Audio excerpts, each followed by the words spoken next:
Ma, anong, ang sabi ni Arin, hindi daw babayaran kayo ng Ma'am, mahal. hindi ko babayaran yung mahal-mahal yan. Magkano ba yan, ma'am?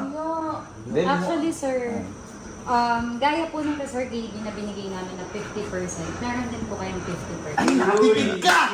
Sabi sa'yo eh! Nakatipid, lima yan! Lima yan! Isa na binili ko sa'yo! hindi, mas mura nga yan kasi 50% off. Eh, ma'am, magkano po may total niyan? Ang total niyo po ay 339,990. Ano? Paulit niya, ma'am?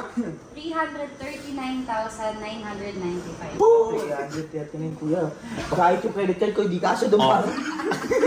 Ako nga eh, isa lang 120. Ikaw 5, 300. Ano, mura! Mura yun. Mura yun, di ba? Mura yun. Ikaw lang nabigyan ng ganyan discount. At dahil sa atin, Gusto mo ng mura?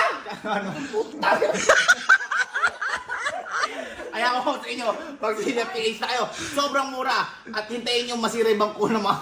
Mura, ay nakita.